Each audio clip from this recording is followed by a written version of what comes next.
Hello and welcome my dear students. I am Rushali ma'am from VM academy classes Nashik. हम देख रहे हैं हमारे 12th का केमिस्ट्री। हमने स्टार्ट किया है chapter number 7 elements of group 16, 17 and 18। इसका आज लेक्चर नंबर 5। आज के लेक्चर में हमें देखनी है oxygen and the compound of oxygen. तो ऑक्सीजन के दो कंपाउंड के बारे में हम बात करेंगे। पहला कंपाउंड होगा O2 और दूसरा होगा O3। तो O2 को हम कहते हैं डाईऑक्सीजन और O3 को कहा जाता है O3 को कहा जाता है ओजोन। तो दोनों के बारे में हमें डिटेल देखना है। तो दोनों के बारे में हमें क्या क्या देखना है, पहले तो हमें दोनों का प्रिपरेशन देखना है, कौन से मेथड यूज़ होते हैं प्रिपरेशन के लिए, फिर दोनों के फिजिकल प्रॉपर्टी देखने, फिर केमिकल प्रॉपर्टीज़ देखने और फिर यूजेस देखने दोनों के। और जो डाईऑक्साइड है उसके सिंपल डाईऑक्सीजन है O2, उसका हमें क्या देखना है, सिंपल ऑक्साइड्स कौन से है, वो 3 टाइप की ऑक्साइड बनाता है, एसिडिक, बेसिक एंड न्यूट्रल। तो ऐसे हमें डिटेल में देखना है preparation, physical properties, chemical properties and uses. तो चलो स्टार्ट करते the oxygen and the compounds of oxygen, lecture number 5, chapter number 7 elements of group 16 oxygen family, 17 halogen family and 18 inert gases, 12th chemistry with VM academy Nashik.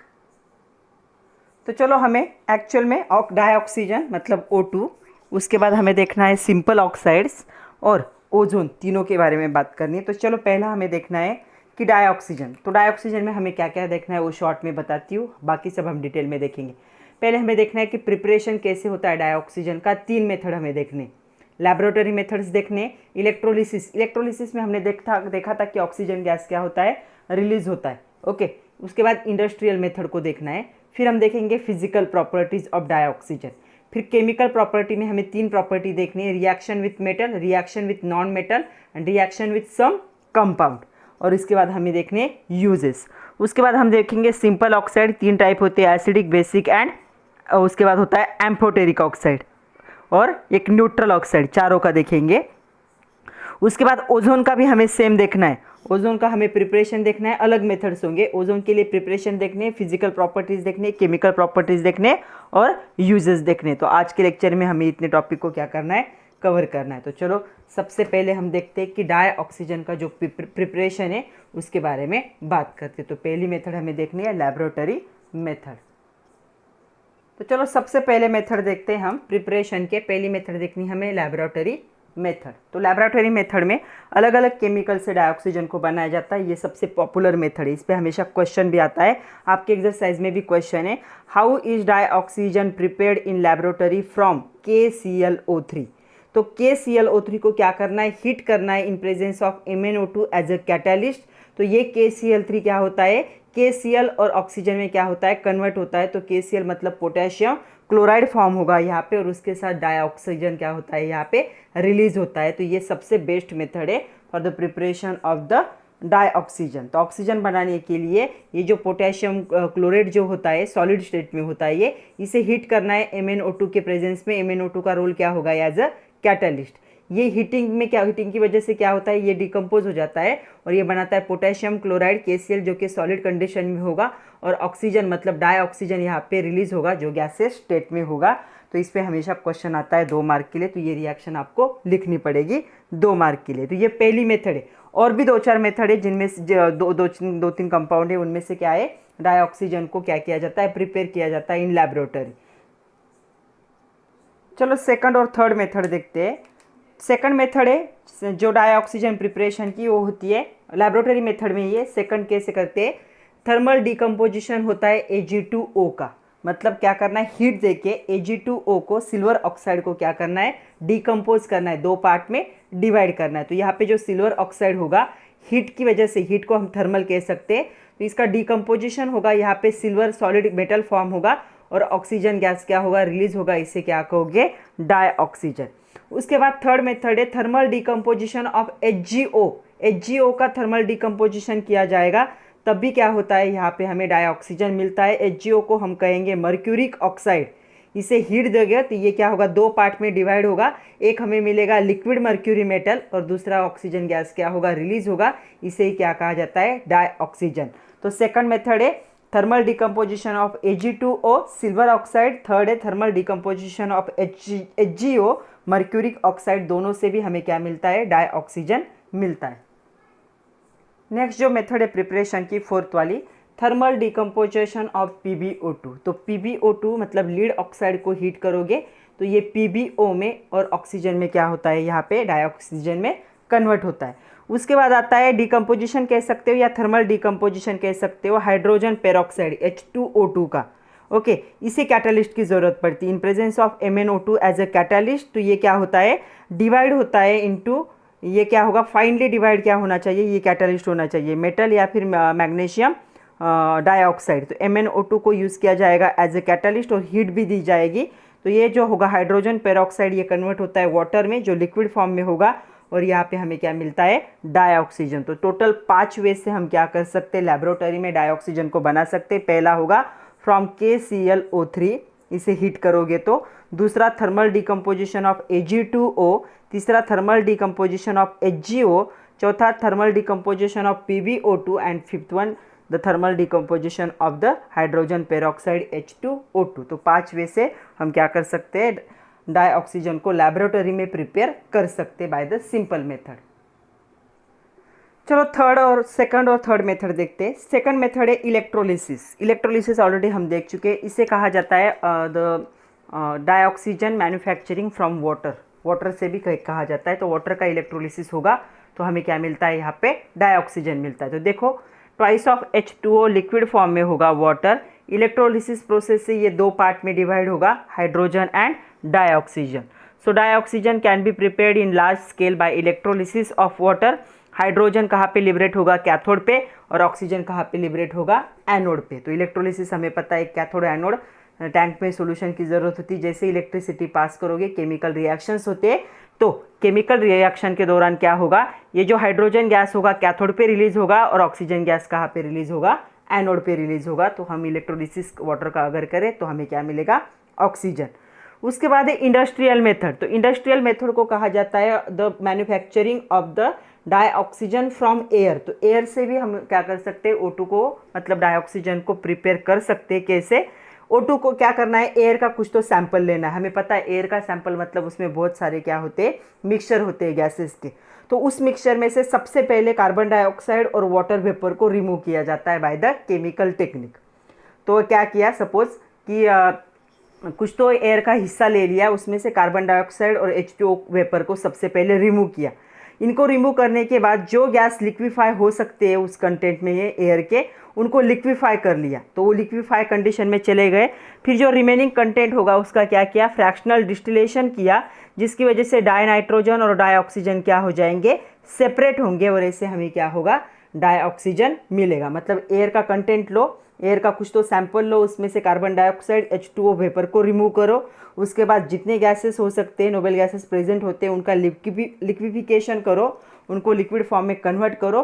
फिर जो remaining part रहेगा उसको fractional distillation करोगे तो ना यहाँ पे क्या होता है, जो NO2 और ये जो होता है डाई नाइट्रोजन N2 और जो डाइऑक्सीजन होगा वो क्या होंगे, सेपरेट होंगे और हमें क्या मिलता है, डाई ऑक्सीजन।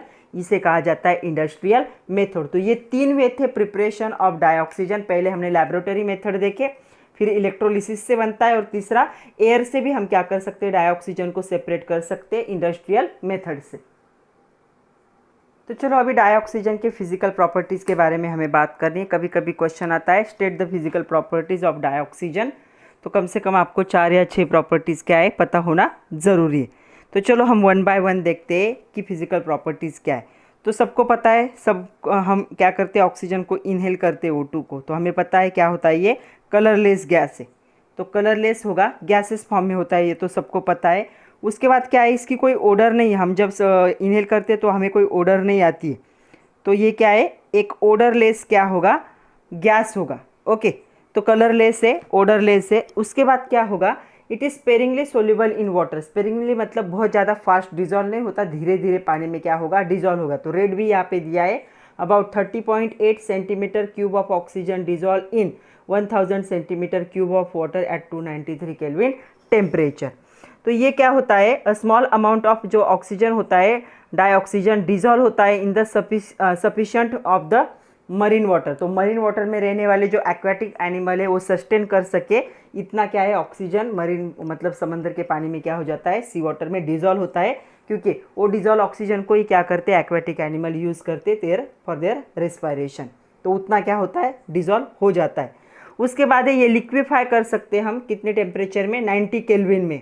इसे हम फ्रीज भी कर सकते हैं 55 केल्विन में। इसके 3 स्टेबल आइसोटोप है, कोई भी रेडियो एक्टिव आइसोटोप नहीं है इसका, सारे क्या है स्टेबल है, ऑक्सीजन 16, ऑक्सीजन 17 एंड ऑक्सीजन 18, ये 3 क्या है इसके आइसोटोप है, ये तीनों भी क्या है स्टेबल है। जो मोलिक्यूल होता है ऑक्सीजन वो क्या होता है पैरामैग्नेटिक होता है नेचर में, मतलब क्या करोगे जब भी ये मैग्नेटिक फील्ड अप्लाई करोगे तो मैग्नेटिक फील्ड अप्लाई करने की करोगे तो ये क्या होता है यहाँ पे मैग्नेटिक फील्ड में, तो ये क्या होता है वीकली मैग्नेटाइज होता है, मतलब मैग्नेटिक फील्ड में क्या करेगा, क्या होगा ये अट्रैक्ट नहीं होगा, क्या होगा रिपेल होगा, तो ये पैरामैग्नेटिक होता है O2 हमें पता है।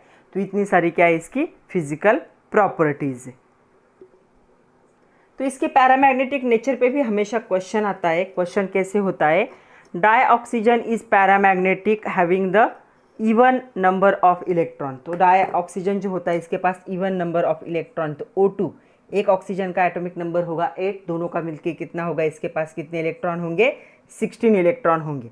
अगर लिविज ड्रॉ स्ट्रक्चर ड्रॉ करने जाओगे तो क्या होगा यहाँ पे इनके बीच में क्या होगा 2 पेयर ऑफ इलेक्ट्रॉन शेयर होंगे और क्या होंगे हर ऑक्सीजन के पास क्या होंगे 2 लोन पेयर होंगे, मतलब इसे हम ऐसे भी ड्रॉ कर सकते, ऑक्सीजन डबल बॉन्ड ऑक्सीजन इसके पास 2 लोन पेयर होंगे और इसके पास भी 2 लोन पेयर होंगे, तो इसे हम क्या कर सकते हैं इस मॉलिक्यूल को कोवैलेंटली बॉन्डिंग ऐसे दिखा सकते। ओके, अभी एक पैरामैग्नेटिक है इसलिए हमें क्या करना पड़ेगा, इस बिहेवियर को बताने के लिए हमें मोलिकुलर ऑर्बिटल थ्योरी के हिसाब से इसका क्या लिखना पड़ेगा O2 का इलेक्ट्रॉनिक कन्फिग्रेशन, तो 16 इलेक्ट्रॉन के लिए क्या आएगा sigma 1s2 sigma star 1s2, उसके बाद आएगा sigma 2s2 sigma star 2s2, ऐसे लिखते थे याद है ना, भूले तो नहीं हो सीक्वेंस कैसे है। उसके बाद क्या आता है सिग्मा स्टार 2s2 के बाद आता है 14 से ज़्यादा है नंबर इसलिए क्या आएगा पहले सिग्मा 2pz2, उसके बाद आएगा pi 2px is equal to pi 2py, मैं जानबूझ के इक्वल लिख रही हूँ क्योंकि दोनों की क्या होती है ऑलमोस्ट क्या एनर्जी सेम होती है, इसमें 2 इलेक्ट्रॉन जाएगी इसमें 2 इलेक्ट्रॉन, 2 + 2 + 4 5 6 7 8 9 10 11 12 13 14। ओके, उसके बाद कौन आएगा, इसके बाद ये रिपीट होंगे, क्या होगा pi star 2px is equal to pi star 2py, कितने हुए 14, इसमें एक चला जाएगा और इसमें एक चला जाएगा, तो इनके पास इवन नंबर ऑफ इलेक्ट्रॉन है फिर भी ये क्या दिखा रहा है पैरामैग्नेटिक नेचर दिखा रहा है। क्यों पैरामैग्नेटिक नेचर दिखा रहा है, क्योंकि लास्ट 2 को ऑब्जर्व करो पैरामैग्नेटिक, तो लास्ट 2 को ऑब्जर्व करो, इसके पास क्या है कितने 2 क्या है अनपेयर्ड इलेक्ट्रॉन, जब अनपेयर्ड इलेक्ट्रॉन होते हैं MOT के हिसाब से तो सब्सटेंस क्या होता है पैरामैग्नेटिक होता है नेचर में। तो हमने जब इलेक्ट्रॉनिक कन्फिग्रेशन लिखा तो यहाँ पे हमें 2 अनपेयर्ड इलेक्ट्रॉन दिखे O2 में, इसीलिए डाई ऑक्सीजन क्या होगा पैरामैग्नेटिक होगा नेचर में, even it contain the even number of electrons, इसके पास इवन नंबर ऑफ इलेक्ट्रॉन है फिर भी ये क्या है पैरामैग्नेटिक के नेचर में, तो ऐसे क्या करोगे एक्सप्लेन करोगे। चलो अभी केमिकल प्रॉपर्टीज देखते हैं। केमिकल प्रॉपर्टी में हमें पहली प्रॉपर्टी देखनी है रिएक्शन विथ मेटल्स, तो मेटल्स के साथ रिएक्शन देखो, जो डाई ऑक्सीजन होता है डायरेक्टली क्या होता है सारे मेटल के साथ क्या होता है इजीली रिएक्ट होता है, सिर्फ गोल्ड और प्लैटिनम के साथ और उनके ऑक्साइड के साथ ये रिएक्ट नहीं हो सकता। आप लोगों को पता है गोल्ड और सिल्वर जो होता है गोल्ड और प्लैटिनम जो होता है मोस्टली एक्सपेंसिव मेटल है और इनको यूज़ किया जाता है मेकिंग द ज्वेलरी ऑर्नामेंट्स बनाने के लिए यूज़ किया जाता है। क्यों, क्योंकि इनकी ऑक्सीजन के साथ रिएक्शन होकर इनका करोजन नहीं होता कभी भी। आप लोगों ने देखा है जैसे आयरन का करोजन होता है एटमॉस्फेयर में, कभी गोल्ड या प्लैटिनम के नेकलेस का या बैंगल का या कोई भी गोल्ड का ऑर्नामेंट हो उसका कभी करोजन हुआ है, नहीं होता करोजन, क्योंकि ये डायरेक्टली ऑक्सीजन के साथ रिएक्ट नहीं होते। तो ऑक्सीजन ऑलमोस्ट सारे मेटल के साथ डायरेक्टली रिएक्ट होगा, सिर्फ किसे गोल्ड प्लैटिनम और उनके ऑक्साइड को छोड़ के। ओके, तो चलो एक दो एग्जाम्पल देख लेते हैं। किसी भी मेटल के साथ रिएक्ट होता है तो आप कोई भी एग्जाम्पल दिखा सकते हो। तो यहाँ पे मैंने दो एग्जाम्पल दिखाए जो आपके बुक के वही दिखाए। तो यहाँ पे क्या है, जो कैल्शियम सॉलिड होगा जैसे ही ऑक्सीजन के कांटेक्ट में आएगा यहाँ पे, तो ये क्या होगा, कन्वर्टेड इनटू कैल्शियम ऑक्साइड। उसके ऑक्साइड में क्या होता है, ये कन्वर्ट होता है। या फिर एल्यूमिनियम, लेकिन एल्यूमिनियम डायरेक्टली क्या है, ऑक्सीजन के साथ रिएक्ट नहीं होता है, ये हीट करना पड़ता है। आप लोगों ने आपके घर में कभी देखा होगा जो हमारे यूटेंसिल्स होते हैं एल्यूमिनियम के, तो एल्यूमिनियम के जो यूटेंसिल्स होंगे अगर उसमें पानी उबाला हमने तो क्या है, जितना पानी होता है उस यूटेंसिल में उतना पार्ट उसका ब्लैक हो जाता है। क्यों? क्योंकि वहाँ पे एल्यूमिनियम ऑक्साइड की लेयर फॉर्म होती है ड्यू टू हीटिंग। हम हीट कर रहे हैं पानी के साथ एल्यूमिनियम को, तो यहाँ पे एल्यूमिनियम ऑक्साइड की एक लेयर फॉर्म होगी। अगर आपको नहीं पता है तो आपके घर में जितने भी एल्यूमिनियम के यूटेंसिल्स होंगे उनको अंदर से देखो, उनको अंदर से लाइनिंग आ जाती है। क्यों? क्योंकि क्या हो रहा है, यहाँ पे हीट हो रहा है और ऑक्सीजन के प्रेजेंस में हीटिंग हो रहा है, तो यहाँ पे एल्यूमिनियम ऑक्साइड की लेयर फॉर्म होती है। तो इसे क्या है, साफ करने से निकल जाती है वो, लेकिन फिर भी क्या है, एल्यूमिनियम ऑक्साइड की एक कोटिंग क्या होती है, एल्यूमिनियम के सरफेस पे फॉर्म होती है। तो ये क्या है, रिएक्शन है मेटल की डाइऑक्सीजन के साथ। नेक्स्ट देखो, रिएक्शन विथ नॉन मेटल। तो देखो क्या होता है नॉन मेटल के साथ, dioxygen react with non metal, सिर्फ किसे, नोबल गैसेस को छोड़ के, और किस में कन्वर्ट हो जाते हैं, वो उनके ऑक्साइड में कन्वर्ट हो जाते हैं। तो देखो यहाँ पे दो एग्जाम्पल है। पहला है कार्बन क्या हो रहा है, डाइऑक्सीजन के साथ रिएक्ट हो रहा है, तो इसे थोड़ा सा हीट करने की ज़रूरत पड़ती है। हीटिंग की वजह से तो क्या होगा, ये कार्बन डाइऑक्साइड में क्या हो जाएगा, कन्वर्ट होगा। दूसरा है P4 फॉस्फोरस। फॉस्फोरस हमेशा P4 के फॉर्म में होता है, डाइऑक्सीजन के साथ रिएक्ट होगा तो यहाँ पे हीट करोगे तो यहाँ पे क्या मिलेगा, फास्फोरस ऑक्साइड। यहाँ पे फास्फोरस का ऑक्सीडेशन नंबर कितना होगा, 5 होगा। ये स्टॉक नोटेशन है, हमने पढ़ा है 11th में। तो इसका ऑक्सीडेशन नंबर कितना होगा, यहाँ पे 5 होगा। तो ये क्या है, इसमें क्या होता है, कन्वर्ट होता है। तो ऐसे क्या होगा, ये कन्वर्ट होगा। ओके, चलो तीसरा हमें देखना है रिएक्शन विथ सम कंपाउंड, कुछ कंपाउंड के साथ के रिएक्शन। तो देखो पहला क्या है, जिंक सल्फाइड है। जिंक सल्फाइड डाइऑक्सीजन के साथ रिएक्ट होगा तो यहाँ पे जिंक ऑक्साइड और सल्फर डाइऑक्साइड क्या होता है, फॉर्म होता है। ये तो हम सबको पता है, ये तो हमारी फैमिलियर रिएक्शन है। क्या है, डिकम्पोजिशन होता है हाइड्रोकार्बन का। तो यहाँ पे मीथेन है, डाइऑक्सीजन के साथ इसका डिकम्पोजिशन होगा तो कार्बन डाइऑक्साइड और वाटर बनता है। ओके, तीसरा है सल्फर डाइऑक्साइड, अगर डाइऑक्सीजन के साथ रिएक्ट करता है in presence of V2O5 as a catalyst, तो यहाँ पे क्या बनता है, सल्फर ट्राइऑक्साइड बनता है। उसके बाद है, इसे हाइड्रोजन क्लोराइड कहा जाता है, हम हाइड्रोक्लोरिक एसिड भी कहते हैं। इसकी डाइऑक्सीजन के साथ रिएक्शन होगी हीट और CuCl2 को यूज़ करोगे एज ए कैटलिस्ट, तो यहाँ पे हमें वाटर मिलता है और क्लोरीन गैस क्या होता है, रिलीज होता है। तो ऐसे अदर कंपाउंड के साथ भी ऑक्सीजन क्या करता है, रिएक्शन करता है। इनमें से कोई भी रिएक्शन कभी कभी आपको आती है टू कंप्लीट द रिएक्शन, आधा पार्ट दिया होता है और आधा आपको खुद को लिखना होता है। तो ये 4 रिएक्शन अच्छे से लर्न कर लो। तो चलो अभी यूजेस देखने हमें डाइऑक्सीजन के, इस पे भी क्वेश्चन आता है, state the uses of dioxygen. तो वैसे ही डाइऑक्सीजन आप लोगों को पता है कहाँ यूज़ होता है। तो सबसे पहला है, dioxygen is the important for the respiration to sustain the animals and the aquatic life. दोनों के रेस्पिरेशन के लिए ऑक्सीजन की ज़रूरत होती है। ओके, दूसरा है, जो ऑक्सीजन है इसे यूज़ किया जाता है इन स्टील मैन्युफैक्चरिंग। स्टील का जब मैन्युफैक्चरिंग होता है तो उसमें as a raw material oxygen को यूज़ किया जाता है। उसके बाद ऑक्सीजन के जो सिलेंडर होते हैं हॉस्पिटल्स में, जो पेशेंट्स नेचुरली क्या है ऑक्सीजन को इनहेल नहीं कर सकते उनके लिए यूज़ किया जाता है। हाई अल्टीट्यूड फ्लाइंग में यूज़ होता है और यहाँ पे माउंटेनिंग में भी इसे यूज़ किया जाता है। जहाँ पे ऑक्सीजन की कमी होती है वहाँ पे ये सिलेंडर से ऑक्सीजन को क्या किया जा सकता है, रेस्पिरेशन प्रोसेस के लिए यूज़ किया जा सकता है। इसके साथ इसको यूज़ किया जाता है for the combustion of fuel. तो इसका एग्जांपल है हाइड्रोजाइन इन लिक्विड ऑक्सीजन प्रोवाइड, क्या प्रोवाइड करता है, ये एनर्जी प्रोवाइड करता है जो कि रॉकेट में यूज़ होता है। तो ये फ्यूल के कंबशन में भी यूज़ होता है। उसके साथ ये जो ऑक्सी एसिटिलीन फ्लेम होती है इसे यूज़ किया जाता है for welding and cutting of the metals. तो मेटल के कटिंग के लिए या मेटल के वेल्डिंग के लिए जो फ्लेम यूज़ होती है वो होती है ऑक्सी एसिटिलीन फ्लेम। उसमें भी ऑक्सीजन क्या होता है, यूज़ होता है। तो ये 5 क्या थे, मेन यूज़ थे ऑक्सीजन के। ओके, तो ये क्वेश्चन है आपके बुक में, ट्राई दिस करके दिया है पेज नंबर 149 पे। Why water in the fish pot need to be change time to time. तो फिश पॉट का water time to time change करने की ज़रूरत क्यों है, ऐसा क्वेश्चन पूछा है। तो फिश पॉट का जो वाटर होता है वो क्या होता है, हार्मफुल केमिकल बिल्डअप कर लेता है over the period of time.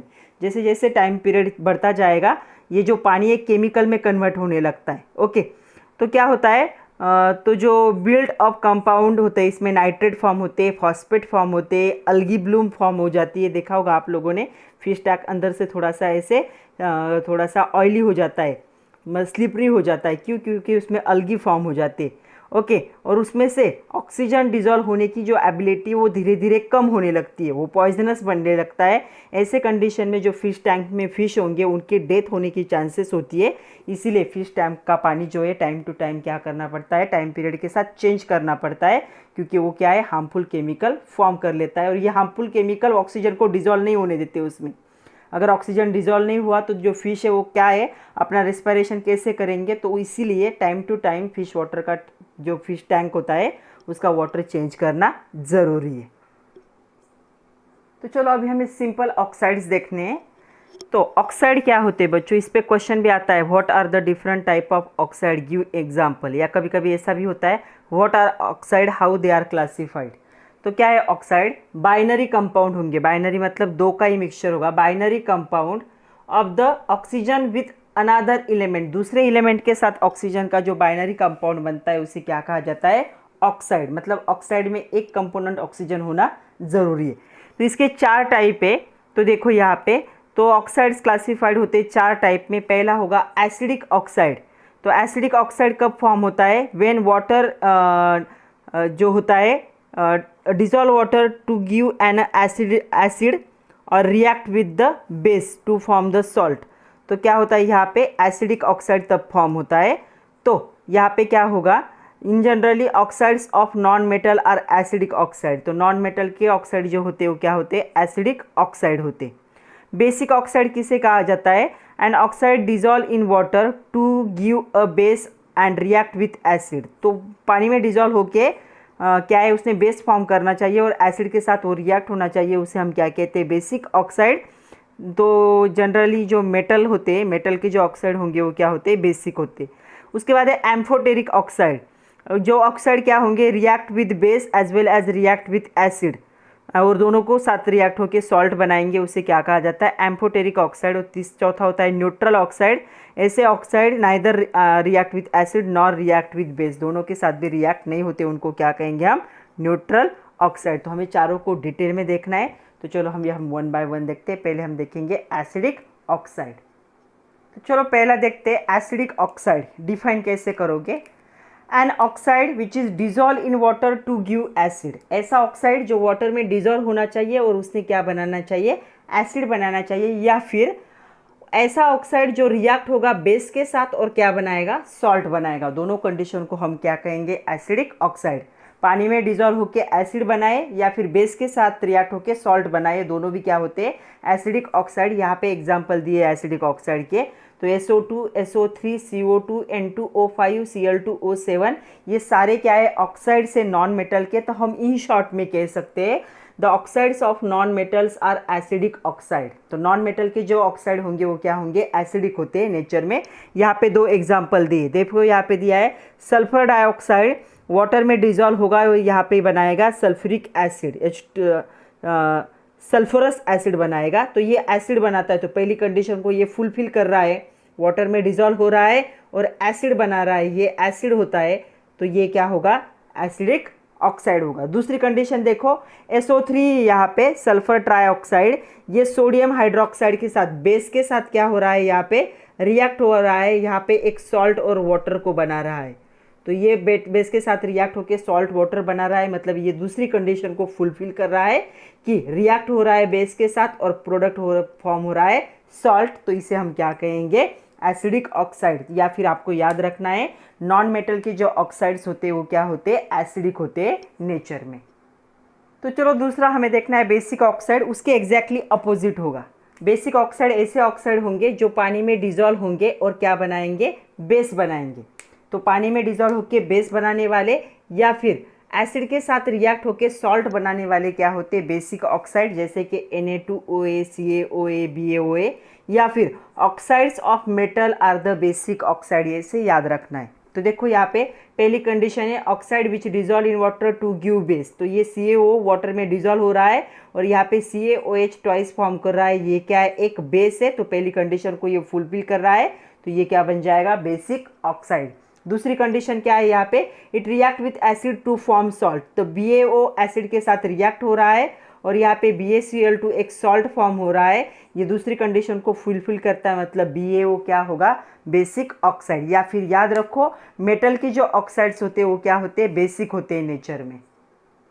Next देखो हमें देखना है एम्फोटेरिक ऑक्साइड। एम्फोटेरिक मतलब जो एसिड के साथ भी रिएक्ट होगा और बेस के साथ भी रिएक्ट होगा, मतलब ऐसा ऑक्साइड जो acid as well as base के साथ रिएक्ट होके क्या बनाएगा, सॉल्ट बनाएगा, उसे हम कहेंगे एम्फोटेरिक ऑक्साइड। जैसे कि Al2O3, इसे याद रखना है। हाँ, Al2O3 क्या है, एक एम्फोटेरिक ऑक्साइड है। देखो यहाँ पे Al2O3 क्या हो रहा है, यहाँ पे बेस के साथ रिएक्ट हो रहा है और यहाँ पे ये सॉल्ट बना रहा है। ओके, और यहाँ पे क्या हो रहा है, इससे यहाँ पे ये क्या है, एसिड के साथ क्या हो रहा है, रिएक्ट हो रहा है और यहाँ पे क्या हो रहा है, सॉल्ट बना रहा है। मतलब इस कंडीशन में ये एक्ट हो रहा है एज अ एसिड, इस कंडीशन में ये एक्ट हो रहा है एज अ बेस, और क्या हो रहा है यहाँ पे, सॉल्ट। हमें पता है एसिड और बेस के कॉम्बिनेशन से क्या बनता है, सॉल्ट बनता है। तो इसके साथ ये क्या एक्ट होगा, एज अ एसिड, HCl के साथ एक्ट होगा बेस, मतलब जैसी कंडीशन होगी वैसे वो क्या करता है, अपने आप को चेंज कर लेता है। तो एसिड और बेस दोनों के साथ रिएक्ट होकर क्या बना सकता है, ये सॉल्ट बना सकता है। तो इसे हम क्या कहेंगे, एम्फोटेरिक ऑक्साइड, और इसका एग्जांपल है Al2O3, बहुत ज़्यादा इंपॉर्टेंट है, MCQ में आ सकता है। चौथा है न्यूट्रल ऑक्साइड।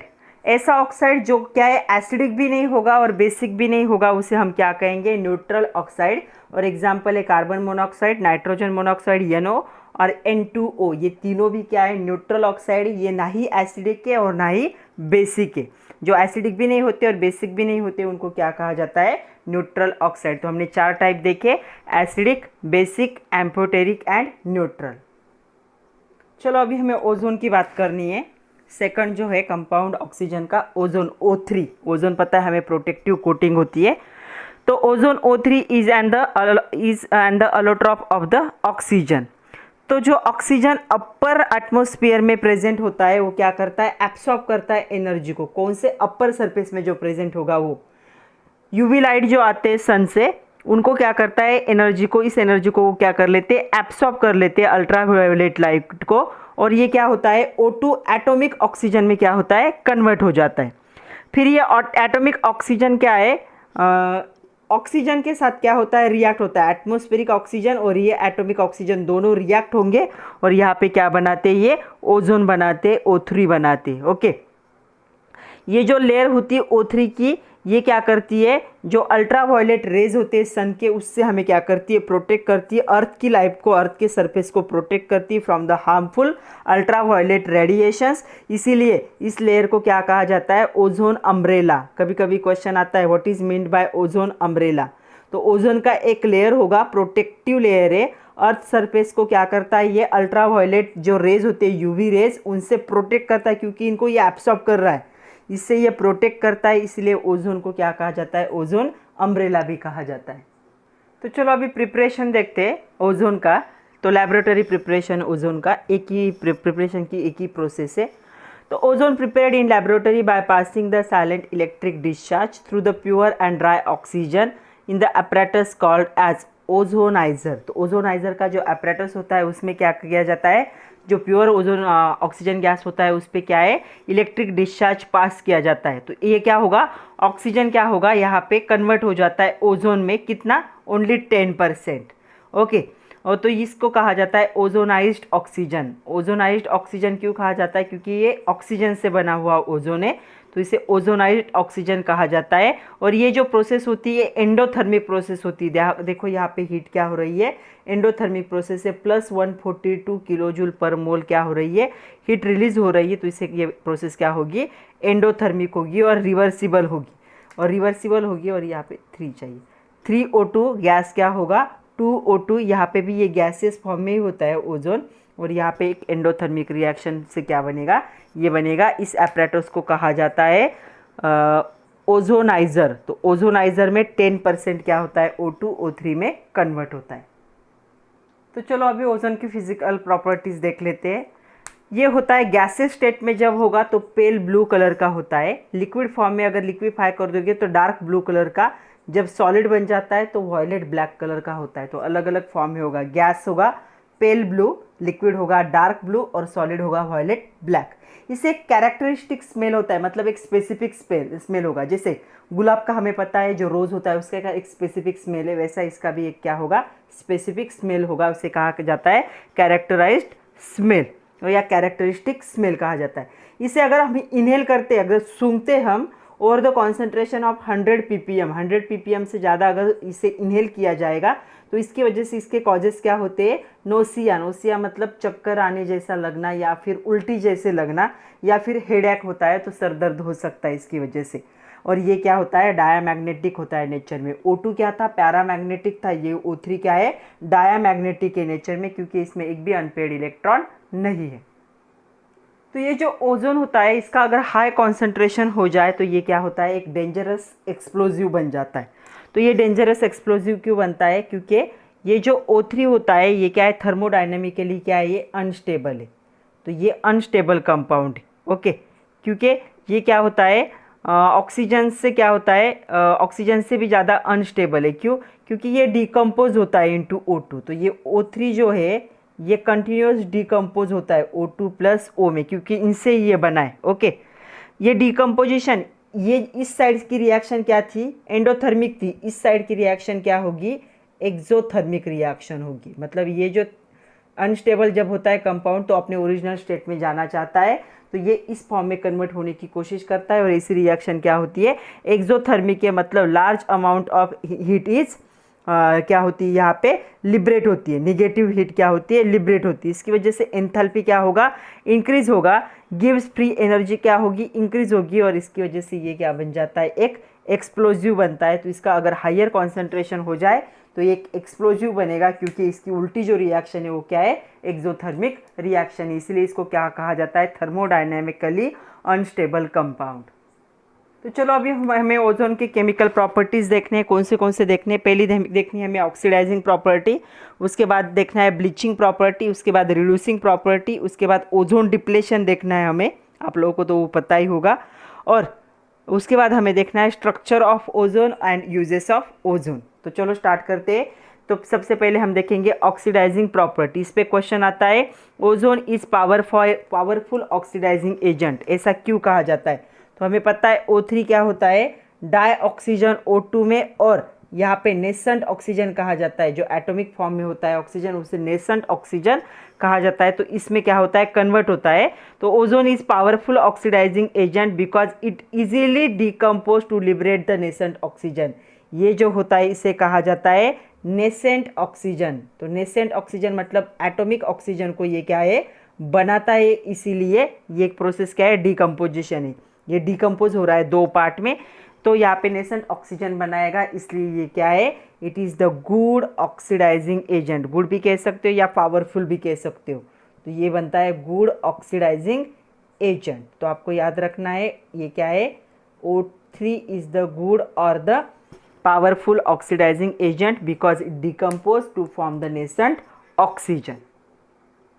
तो चलो इसके ऑक्सीडाइजिंग प्रॉपर्टी के, ऑक्सीडाइजिंग एजेंट होने के कुछ एग्जाम्पल भी देख लेते हैं। कभी कभी क्वेश्चन आता है, give one example showing oxidising property of ozone.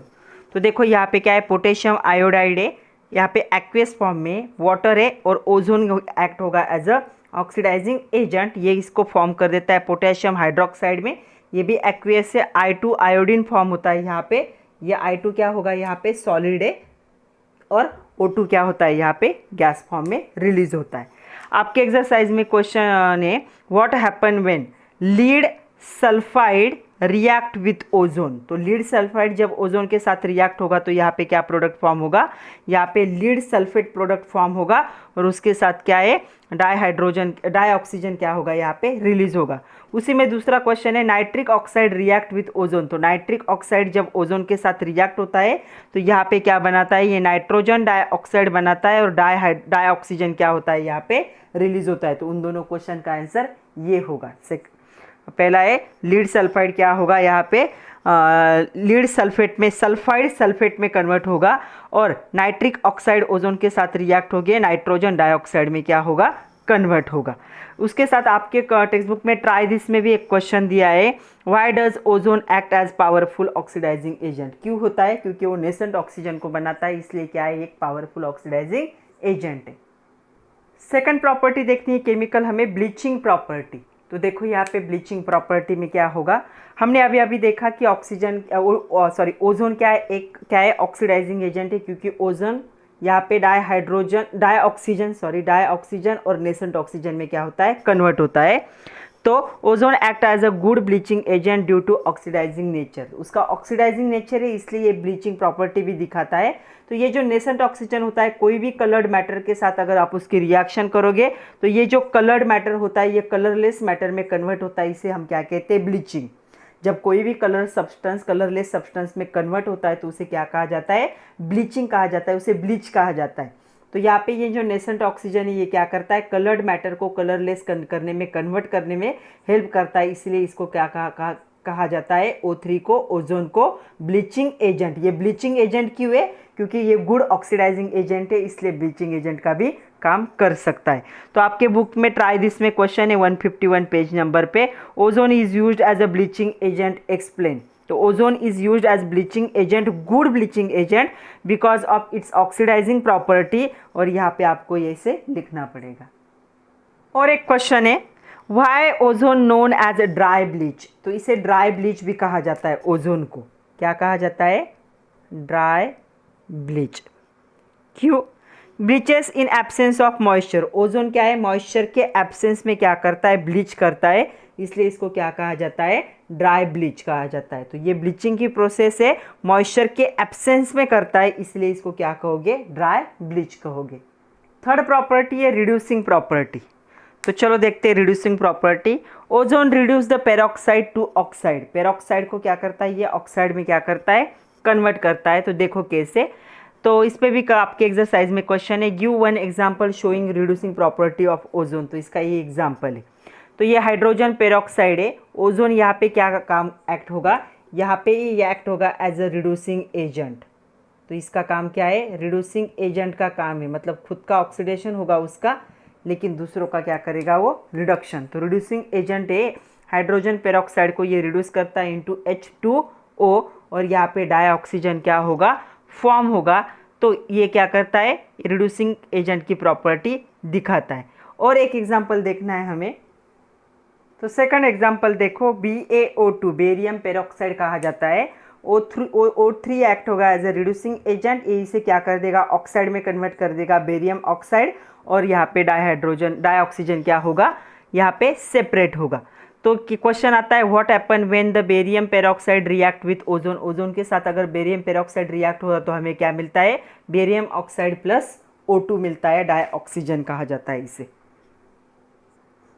Fourth chemical property हमें देखनी है, ओजोन डिप्लेशन। वैसे ओजोन डिप्लेशन पे तो पूरा एक लेक्चर बन सकता है, लेकिन अभी हम शॉर्ट में देख लेते। तो ओजोन डिप्लेशन है क्या, the thinning of the ozone layer in upper atmosphere is known as ozone depletion. जो ओजोन का लेयर है अपर एटमोस्फेयर में, वो लेयर धीरे धीरे थिन हो रहा है, उसे क्या कहा जाता है, ओजोन डिप्लेशन कहा जाता है। O3 मतलब ozone layer is the upper atmospheric layer which absorb the harmful UV radiation. तो ये लेयर क्या करता है, जो अल्ट्रा वायलेट रेज आते हैं सन की तरफ से, उसे क्या करते हैं, एब्सॉर्ब करते हैं, पूरे अर्थ को, पूरे अर्थ पे जो भी लिविंग थिंग्स है उन सबको क्या करते हैं, प्रोटेक्ट करते हैं from the harmful UV radiation. Depletion of ozone layer in upper atmosphere cause due to nitrogen oxide. तो नाइट्रोजन ऑक्साइड के ये जो हमारी सिस्टम है, जो भी जेट एरोप्लेन्स होते हैं, कार होते हैं, उसके बाद सुपरसोनिक जेट एरोप्लेन होते हैं, उनकी वजह, उनका जो उनका जो रिलीज होगा बाय प्रोडक्ट होगा वो होता है नाइट्रिक ऑक्साइड, इसे नाइट्रोजन ऑक्साइड भी कह सकते हो। ये ओजोन गैस के साथ रिएक्ट होता है और नाइट्रोजन डाइऑक्साइड और ऑक्सीजन को बनाता है। तो ये गैस क्या कर रहा है, धीरे धीरे लेयर को क्या कर रहा है, डिप्लेट कर रहा है, उसकी थिनिंग कर रहा है, उसकी लेयर धीरे धीरे कम हो रही है। तो डिप्लेशन मतलब thinning of ozone layer can also cause the because of chlorofluorocarbon. तो इसके वजह से ही नहीं, दूसरा भी एक है, तो उसे कहा जाता है क्लोरो, नाम याद रखना है, फ्लोरोकार्बन। तो इसे दूसरा भी एक नाम है, इसे कहा जाता है फ्रियॉन्स। तो इसका भी एक रीज़न है, इसके वजह से भी ये क्या हो रहा है, डिप्लेशन हो रहा है। तो ये पहला रीज़न हो गया, ये दूसरा रीज़न हो गया, तो इसकी वजह से डिप्लेशन हो रहा है। ये कहाँ यूज़ होता है, जो एरोसोल होते हैं उसमें यूज़ होता है, जो हमारे रेफ्रिजरेंट होते हैं, एसी, रेफ्रिजरेटर, जो भी कूलेंट हम यूज़ करते हैं घर में, उनमें से जो गैस बाहर निकलता है उसमें क्या होता है, क्लोरोफ्लोरोकार्बन। मतलब हमारे एसी में से, हमारे फ्रिज में से, रेफ्रिजरेटर में से क्लोरोफ्लोरोकार्बन बाहर निकल रहा है, जो ओजोन का क्या कर रहा है, डिप्लेशन, प्रोटेक्टिव लेयर को कम कर रहा है। The depletion of ozone layer has been most pronounced in the polar region. तो ये जो पोलर रीजन होता है, मतलब अंटार्कटिका का जो रीजन है, वहाँ पे क्या हो रहा है, सबसे ज़्यादा हो रहा है। Ozone depletion is the major environmental problem. तो जो एनवायरमेंटल साइंस है उसका सबसे मेजर प्रॉब्लम है ओजोन लेयर डिप्लेशन। तो ये क्या कर रहा है, इसका अगर डिप्लेशन हो रहा है तो जो अल्ट्रावायलेट रेज, जो रेडिएशन सन रिलीज करता है, वो अर्थ की तरफ आने का उनका कॉन्सेंट्रेशन क्या हो जाएगा, इंक्रीज होगा। उसकी वजह से क्या होंगे, स्किन कैंसर हो सकते, उसके बाद जो आई के कैरेक्टर्स होते हैं वो ख़राब हो सकते, जेनेटिक प्रॉब्लम आ सकती है, ह्यूमन सिस्टम हमारी कम हो रही है। तो जो भी लिविंग थिंग्स है उनके लाइफ पे इसका क्या हो रहा है, बहुत ज़्यादा इफेक्ट हो रहा है। तो ये दोनों क्या होते हैं, रिस्पॉन्सिबल होते हैं ओजोन लेयर के डिप्लेशन के लिए, ओजोन लेयर के थिनिंग के लिए। ओके, तो आपके एक्सरसाइज में क्वेश्चन है, name 2 gases which are responsible for the depletion of ozone layer. तो 2 गैसेस जो ओजोन लेयर के डिप्लेशन के रिस्पॉन्सिबल है, ये कि पहला इसे कहा जाता है nitric oxide, NO, nitric oxide, और दूसरा होता है क्लोरोफ्लोरोकार्बन, इसे क्या कह सकते हो, फ्रियॉन। तो ये दोनों गैस रिस्पॉन्सिबल है ओजोन लेयर के डिप्लेशन के लिए। इंटरनेट माइक फ्रेंड करके आपको एक क्वेश्चन दिया है, आपको इन्फॉर्मेशन सर्च करनी है related to the ozone layer depletion, तो उतना आप लोग कर सकते हो। तो चलो अभी स्ट्रक्चर देखते हैं ओजोन का। ओजोन के स्ट्रक्चर पे भी कभी कभी क्वेश्चन आ जाता है। तो देखो ओजोन का जो स्ट्रक्चर है, आपके एक्सरसाइज में भी क्वेश्चन है, describe structure of ozone. Ozone मतलब क्या होगा, O3। ओके, O3 क्या है, ये क्या है, एक एंगुलर मोलिक्यूल है। देखो इसका क्या है, एक एंगुलर मोलिक्यूल है। तो ये एक एंगुलर मोलिक्यूल है जिसमें क्या होता है, कार्बन और ऑक्सीजन के क्या बीच में क्या होता है, बॉन्ड होता है। ओके, तो ये जो बॉन्ड होता है, तो ये बॉन्ड की जो लेंथ होती है वो कितनी होती है, यहाँ से यहाँ तक 128 पिकोमीटर। ओके, और यहाँ पे जो एंगल होगा वो होता है 117 डिग्री। ओके, अगर इनका हम रेजोनेंस हाइब्रिड ड्रॉ करने जाए तो यहाँ पे हमें 2 स्ट्रक्चर मिलते हैं। तो यहाँ पे ये एक स्ट्रक्चर बना, ये यहाँ पे चला गया, तो ये इलेक्ट्रॉन यहाँ पे चले आएंगे, तो ये 2 स्ट्रक्चर बनेंगे। अगर हम हाइब्रिड स्ट्रक्चर को ड्रॉ करेंगे तो कैसे आएगा रेजोनेंस का हाइब्रिड स्ट्रक्चर, ये 2 बॉन्ड है, एक बार मुझे डबल बॉन्ड यहाँ पे दिखा, ओके, एक बार मुझे डबल बॉन्ड यहाँ पे दिखा, तो हम ऐसे हाइब्रिड स्ट्रक्चर को ड्रॉ करते। एंगल कितना होगा, 117 डिग्री, और यहाँ पे बॉन्ड लेंथ कितनी होती, 128 पिकोमीटर। ये आपको याद रखना है, प्लस या माइनस नहीं, 128 पिकोमीटर, और बॉन्ड एंगल होगा 117। तो ये 2 हाइब्रिड रेजोनेंस स्ट्रक्चर बनाता है, और इन दोनों रेजोनेंस स्ट्रक्चर को हाइब्रिड स्ट्रक्चर में हम ऐसे ड्रॉ कर सकते हैं। वैसे भी हम 11th में पूरा रेजोनेंस देख चुके। ओके, तो अभी हमें देखने हैं यूजेस ऑफ द ओजोन। तो चलो यूजेस देख लेते हैं ओजोन के। आपके एक्सरसाइज में इस पे भी क्वेश्चन है, राइट 2 यूजेस ऑफ ओजोन। तो चलो पहला यूज है, ozone is used as a air purification at crowded places. जैसे सिनेमा हॉल है, टर्नल से मतलब ज़मीन के नीचे के जो आउटलेट्स होते हैं, रेलवे, जहाँ बहुत ज़्यादा क्राउड होता है, और ऐसे जगह पे एयर प्यूरिफिकेशन के लिए इसको यूज़ किया जाता है। ओके, सेकंड यूज है स्टरिलाइजिंग द ड्रिंकिंग वाटर। स्टरिलाइजेशन का मीनिंग होता है टू किल द जर्म और बैक्टीरिया। तो ये एक ऑक्सीडाइजिंग एजेंट है O3। तो जो भी पानी में जर्म्स या फिर बैक्टीरिया प्रेजेंट होते हैं, डिसीज कॉजिंग बैक्टीरिया या फिर जर्म्स, की किलिंग के लिए यूज़ किया जाता है, मतलब स्टरिलाइजेशन ऑफ ड्रिंकिंग वाटर। तीसरा है bleaching of ivory, oil, starch, wax and some delicate fabric like silk. तो इनके ब्लीचिंग के लिए यूज़ किया जाता है, मतलब इन कलर्ड सब्सटेंस को कलरलेस सब्सटेंस में कन्वर्ट करने के लिए यूज़ किया जाता है। आइवरी आप लोगों को पता होगा हार्ड क्रीमी वाइट सब्सटेंसेस होते हैं, जैसे कि जो हाथी के दांत वगैरह होते हैं, ऐसे सब्सटेंस को ब्लीच करने के लिए इसे यूज़ किया जाता है। उसके बाद है it is used in manufacturing of the synthetic camphor. जो सिंथेटिक कैम्फर होता है, कपूर सब लोगों को पता होगा, तो उसको बनाने के लिए यूज़ किया जाता है। उसके साथ साथ इसे यूज़ किया जाता है in the manufacturing of the potassium permanganate. KMnO4 के मैन्युफैक्चरिंग में भी इसे यूज़ किया जाता है। तो ये थे यूजेस ऑफ ओजोन। तो हमने यहाँ पे ऑक्सीजन और उसके कंपाउंड के बारे में सब कुछ देख लिया है। आज के लिए इतना ही था बच्चों। जो मैंने बताया इंपॉर्टेंट पॉइंट उनको अच्छे से देख लीजिए, MCQ पॉइंट को भी अच्छे से देख लीजिए, नोट्स बनाइए, खुद का ख्याल रखिए। नेक्स्ट लेक्चर में हम देखेंगे कंपाउंड्स ऑफ सल्फर। तब तक के लिए पढ़ते रहिए, खुद का ख्याल रखिए। Thank you very much my dear students.